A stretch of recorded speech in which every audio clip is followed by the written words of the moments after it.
Welcome. This is a presentation by EXCELL Education, the EXCELL Education Pre-Physician Assistant Clerkship Program. So now I'd like to take this opportunity to talk about EXCELL. EXCELL Pre-Physician Assistant Clerkship Program. Your career starts here. Why does the EXCELL Pre-Physician Assistant Clerkship have a 97% success rate in a market that's 4.5% nationally? You know, I've made a study of this for the last 5 years, and I've got out of a lot of the forensic sort of, what's a situational question, what's an ethical question, what's a behavioral question, because the reality is you're not going to sit there and ask yourself, gee, is this an ethical question or is it a behavioral question? It's not going to happen. You're in the moment, and what we try to do is try to work with human nature and human needs. There are 6 basic human needs every one of us has. The kind of person or personality that we have depends on which the 2 of the 6 are the 2 most important. What we try to do with EXCELL is address each of them so that we get you to have a sense that you are, in fact, a PA. You will be a PA, and you have that nature. Okay, we help you develop that. So the first one I'm going to talk about is certainty. Everyone has a need for certainty, okay? With EXCELL, what we try to do is help you know what to expect. Now, I don't mean by learning questions, because there are an infinite number of questions that you can be asked. I'm talking about learning what to expect in terms of the type of interview and what you have in you that you've garnered from the experiences we've given you. The idea is you don't have to recall the answers to questions.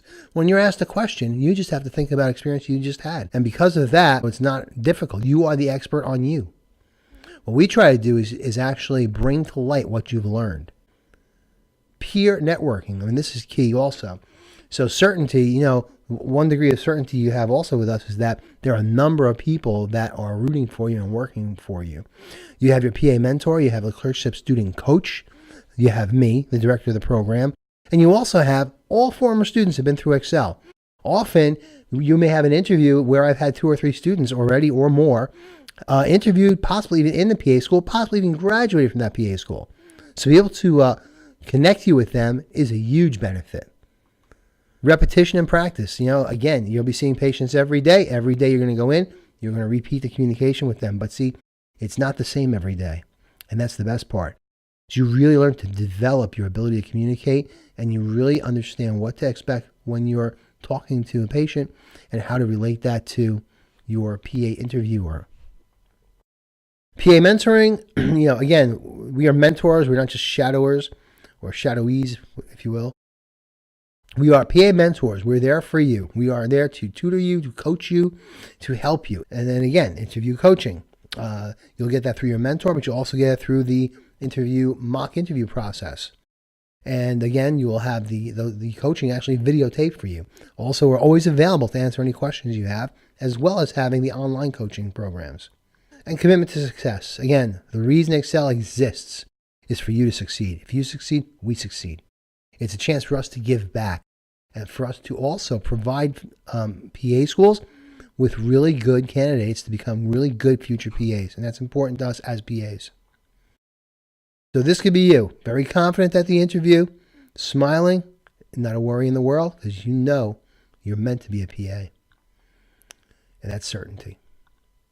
Next human need, variety. Interesting, because variety is almost counterintuitive to certainty. Variety, again, patient experiences. Not only do we have a variety of different patients, but every time you see that patient, they're going to have a different experience with you. They might be in a different mood every day you see them. And you learn to be able to deal with different moods for different patients. Patient dynamics, again, you will be able to deal with any issues they have, and you'll be able to work with them to resolve their problems and their issues regarding quality of life. So the interaction between you and the patient and the staff and resolving their issues, patient dynamics. Staff interaction is that part where you're interacting directly with the staff, whether it's the administrative staff or the nursing staff or CNAs. And that's the piece of the puzzle where you are half of your liaison work is done. Healthcare center dynamics is, again, the interaction between staff members or between staff members and administration with, again, you as a middle person maybe reporting on areas that need work that can be improved. So you actually learn to see the healthcare dynamics as well when you sit at the morning meetings. Yeah, the directors interact with each other. And then varied opportunities, again, all these things, the opportunity to deal with staff, directors, patients, all these varied opportunities are all in one umbrella. And that is variety. The next human need, significance. We all have a need for significance, to be important, to be a part of something bigger than ourselves, to make a difference. And again, here you're helping residents, patients deal with their issues, quality of life problems come to you, and then you bring them to the administrative staff. You help create a care plan, and you follow it up, and you make a difference in that patient's life. And the first time a patient looks at you and smiles and says, you know what, this has not been taken care of for me so long, and then you came and you took care of this, I thank you so much. It's the most amazing feeling. So you have direct patient responsibility, because you're now responsible to help resolve these issues, okay, whether it's creating the care plan itself or following up with it. But you're responsible to make sure that gets done. And you're not responsible to me or to the facility. You're responsible to the patient. And that's huge and very rewarding. As a healthcare team member, you have significance because you're bringing this information to the administrative team that may not have had this information at all. You know, nursing is so busy with just dispensing medications and general care. The physicians and the PAs that are working there are very busy in terms of taking care of the patient as well. A lot of the quality of life stuff really goes by the wayside, but it is one of the most important areas to the patient. As a healthcare team member, you bring all that together. And again, you get recognized by the facility and the patient, and it's really important. And it gives you a real sense of being part of something, significance. Care plan implementation, sometimes you develop a plan, but you also be the one that's implementing the plan. It all depends on what it's about, what issues you find, and the contribution you make to the team. Patient liaison, we've talked about this a little bit already, but you are significant in that you are the person that's bringing information from the patient to the facility administration and staff. So as a patient liaison, you're a very important part of that team. And then meaningful service. Clearly, if you're making someone's life better and their quality of life better while they're at the facility, that is a meaningful service. It's the difference between someone being happy with the center and happy with their care and happy with their healing process.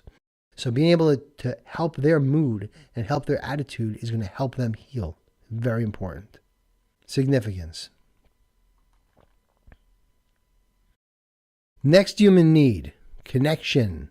Connection is really important. This is where you learn to build your rapport skills. You build rapport skills with the patients and with the staff.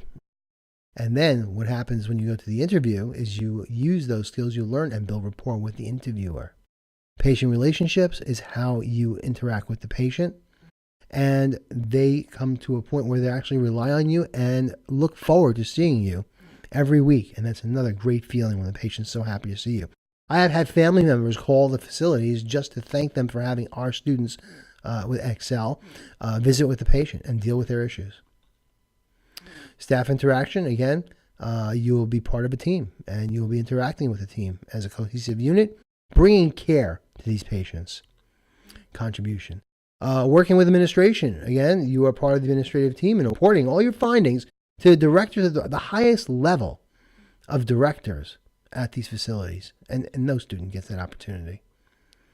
Advanced communication skills. Okay, here's where you take the courses we have online of advanced communication skills and you can practice them with your patients.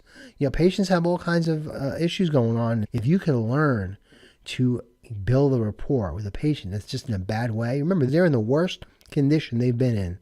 Okay, they're at their worst. So if you can reach that person and help them build that rapport, utilizing and practicing the advanced communication skills will be huge for you when the time comes to have a story for your narrative and to make the connection with the interviewers. And developing empathy. I mean, you know, everybody feels they're empathetic or thinks they're empathetic, and you know, they may be. You may be empathetic, but if all you can come up with is I'm empathetic, that's not going to really be very powerful. But if you develop empathy because of true to life situations you're in with patients, and you recount those to your interviewer or on your narrative, you develop that sense of empathy and the ability to express it in the most effective way.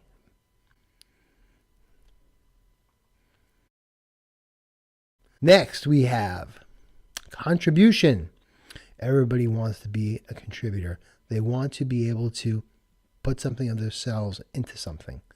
So look, if you're developing the plan of action at the administrative level, or you're making suggestions, that's a huge contribution. That's a huge contribution to the care of the patient, and also facilitating the center's work for the administrators, the administrator and the directors. Follow up, very important. Being able to follow up is huge because a lot of times that's where the ball's dropped. But if your job is primarily to follow up these plans of action and make sure they're being done, you're helping in a big way. Major contribution. QOL survey, this is the vehicle you use to be a part of the team. So you're able to enact real change. You're making a real difference for people. You're contributing to their well-being and their care because of your actions. And care improvement, again, part of enacting real change results in care improvement.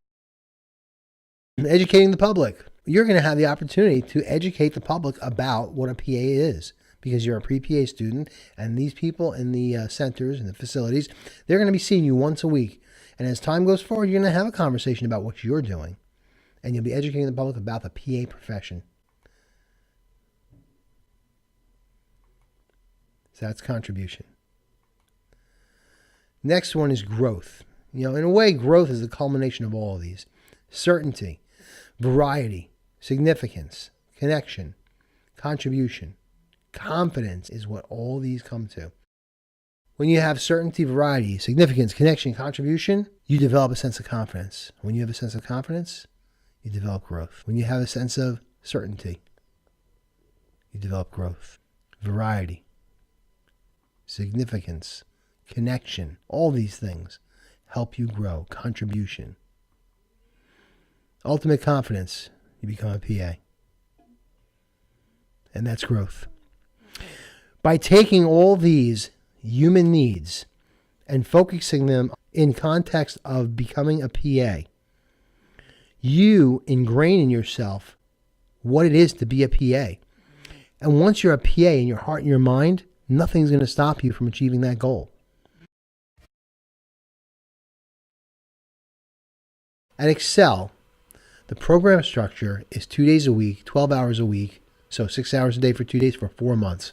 Or you could do 3 4-hour days if you wanted to for 4 months. It's a triphasic program. So that means that we have PA mentoring and not just shadowing. I mean, shadowing is part of mentoring, but mentoring is a much deeper relationship. Your mentor is available to you throughout your process and beyond. I mean, many of our students that we've mentored are now PAs, and we've actually helped them in their job search and just coping with their first job as well, because EXCELL is sort of a family once you become part of the program. There's a didactic portion, which is the online portion. There are 34 modules online that discuss everything about interviewing, essay writing, advanced interviewing techniques.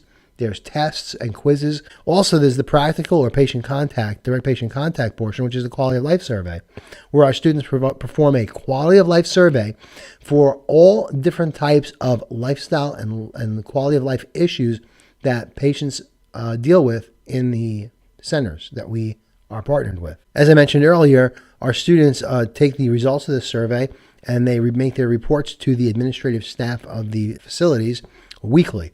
At the end, they do one major report to show the trends of improvement or decline in the different areas that are covered on the survey. So they're part of the healthcare team. They have the one-on-one rapport with the patients, and they develop their rapport building skills. Additionally, we provide a personal essay review. The personal essay review is done by me personally. What I do is we do the review, and then I will then do an edit, and the edit is done in such a way that I show you what I changed, why I changed it. It's all written on there. I use different color fonts and highlights to explain that for you and map that out.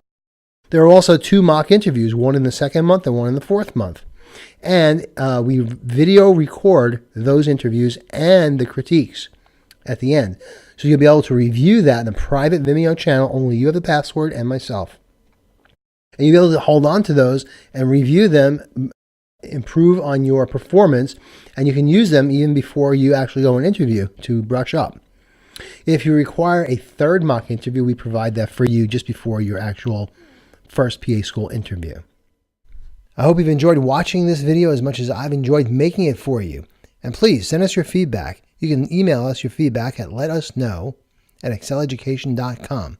And remember, don't just chase the dream, capture it. This is Phil Festa for Excel Education.